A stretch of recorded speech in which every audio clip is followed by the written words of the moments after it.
So, Tim, in terms of thinking about what this Plan B would look like, you published or you published a revised version of Prosperity Without Growth in 2017. What was the thinking behind that, and what extra does that bring to the story to maybe crack this sort of Plan B challenge? Yeah, it was a kind of interesting decision, really. I mean, when the publishers sort of first were saying, maybe think about a re-edition of the book, my first thought was, well, it is a long time ago. A lot of the evidence that I brought to bear may have changed. Maybe I should update a few graphs and change some numbers in the text, and that's what I started doing with the revision. And then I began to read it, and two or three things struck me, I suppose. One was that the context had changed. We really did think back then that we would kickstart growth, and we didn't in quite the same way. We were very, very different circumstances, and the political change, the change through, first of all, we could stimulate and we'd get growth back, didn't work, or we doubled our national debt in the space of 3 years. Second, we then had to do austerity to get growth back. Didn't work, and worse still, we alienated half the population and withdrew the social safety net from the poorest in society. And third of all, this idea, actually, that the trend of declining growth rate was nothing to do with the financial crisis. It actually started back in the 1960s and 1970s. The financial crisis arose because we kept trying to push growth in the context of a declining background growth rate. It's a very, very different kind of story from the one that was on the surface just after the crisis. So it's not that we've been trying to get over the crisis. The crisis was a signifier, actually, that we had been pushing an over-financialized economy, and the reason we'd been doing that was essentially this determination to have growth squeezed out of it somehow, even though labour productivity, for example, had declined systematically from the mid-1960s onwards.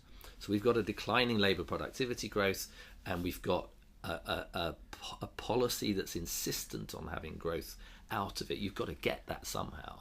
If you do it by stimulus, you risk the inflation of the 1970s. If you do it by financialization, you risk what we saw in the last decades, which was increasing inequality, hyper-financialization, an over-consumerized society, an increasingly unstable financial system.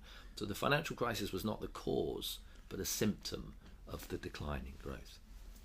So your new book brought this out, and what, I mean, in terms that of was sort one of of the things solutions or proposals, that was the first thing that after I realised I couldn't just update the graph and change the numbers, was this the story was different. Our understanding of it was deeper, and that had happened because of the financial crisis. The first book more or less coincided with that crisis. It couldn't really write about it in the same way or think about it in the same way. But the second realization I had as I read it in the context of the last few years, the years since the original report, was it had always puzzled me that when people read the book, they saw the critique of the growth-based system, but they didn't see that I was attempting, at least, to say there are some ways out of this. Yeah. There's a different way to think about the economy. You can think about the different elements of it in ways which are, potentially offering you all of these opportunities to do something slightly differently. And I mean, it is partly because the book is often reduced to its title, and the title of this one is quite provocative, and therefore people, had a sort of tendency just to think of Prosperity Without Growth. Some of them probably hadn't read the book at all, and but had read the title, or had heard, yes, at least heard of the title. Yeah. So they knew that Tim Jackson was really just talking about getting rid of a growth-based economy. That's nuts. So we don't have to listen to that anymore.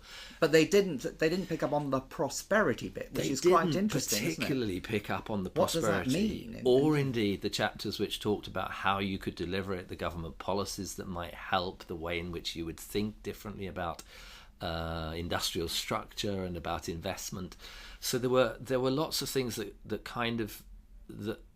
and I was surprised even by some of my more sympathetic readers that they would sometimes sort of say, well, the the logic is faultless, but the policies are impossible, or something like this, which somebody from the Welsh Assembly government said to me at one point.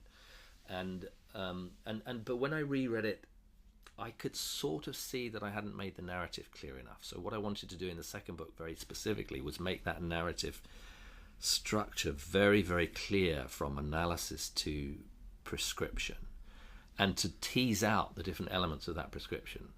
So I ended up framing the second book around the idea that four elements of the economy require a kind of transformation. So enterprise and the nature of enterprise on the one hand, work, and that has become a sort of increasingly important conversation at the moment in terms of the future of work. Yeah. Investment as a kind of relationship between the present and the future, because what we invest in matters, and being able to see that actually the financial crisis was to some extent a realization that we turned investment into a gambling casino. And then the nature of the money system itself, which was something that came actually out of subsequent conversations. It wasn't in the original book at all. Yeah. And so what I did in the second book, I wanted to do very specifically, was to build these as foundations, as conceptual foundations. Say, the language of economics still matters. Thinking systematically about economics still matters. But we've somehow got to revision these four basic concepts: enterprise, work, investment, money, and put them to the service of a good society. So it's about purpose and rethinking the way we organise our economy. Yes, absolutely. Yeah.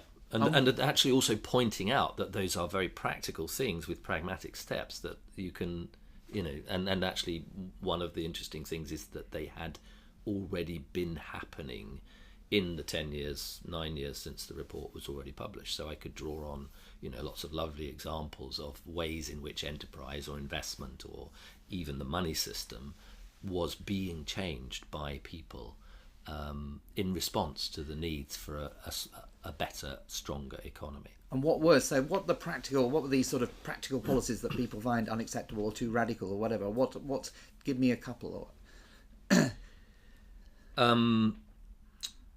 So actually, interestingly, the policies that were in there were in everything, which from the very, very conventional strands of things like carbon taxes or internalizing externalities sits absolutely within the remit, to things like universal basic income, which is increasingly talked about as a way of redistributing, particularly in a world where work may be harder to get or jobs are less secure, and social services have no clear funding base. Then the idea of a universal basic income becomes very important. I didn't dwell on individual policies, but in the second edition, but I was very concerned to sort of say,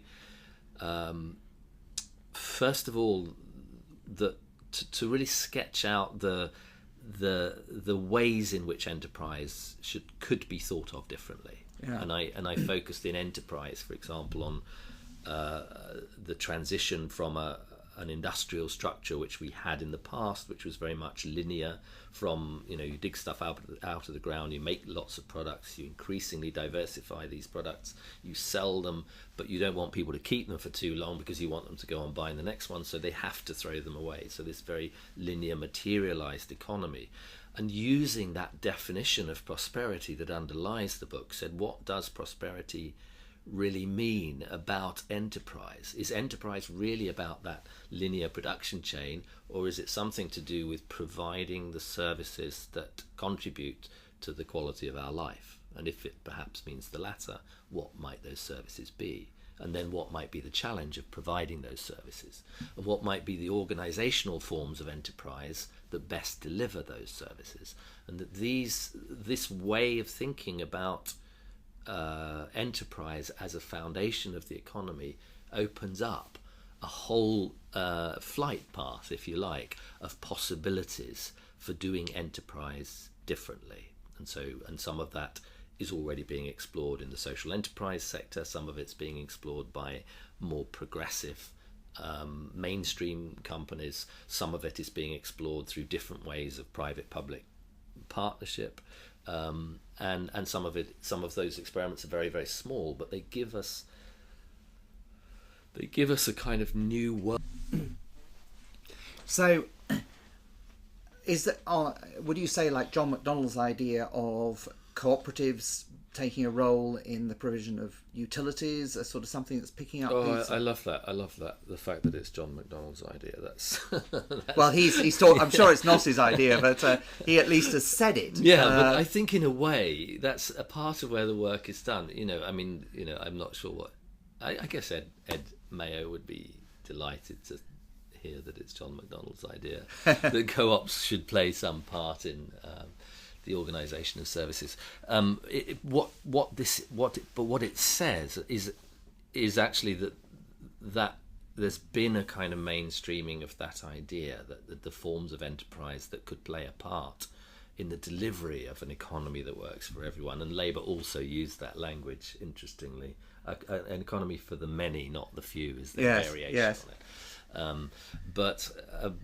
And that John McDonnell is now beginning to say things like that is absolutely a part of that journey of rethinking how enterprise works. I mean, it is quite radical what the Labour Party is now proposing, and what's interesting about it is how much of an ideological transition has occurred over that decade. Because back in the day, even in 2007, with a much more open government which thought it could have these interesting conversations, actually, it was still very much the ideology that the market knows best and that the state must work with the market in providing even things which are public and common goods. Yeah. And the shift, the ideological shift that has put in the foreground the idea that relationship could be different, that actually the state can and should be taking a role in the provision of those goods, and that the private sector, the potential damage that the private sector can do, which wasn't obvious back in 2007, 2008, has become obvious now through the failures of not just the financial sector, but more recently Carillion and the provision of services and the private finance initiative. And this general understanding that has arisen that actually a lot of that old ideology was about the privatization of benefit and the socialization of cost, and that this is deeply iniquitous. And so these things have come through in the last decade through our understandings of what's happened in ways that have shifted the ideological ground, and that's an opportunity really to rethink. I would like to think even that this government that we have would be capable of doing some of that rethinking. And I've spoken to people within various departments who, are quite sympathetic to that rethinking, were it not for the other political priorities that occupy rather a lot of government time. So from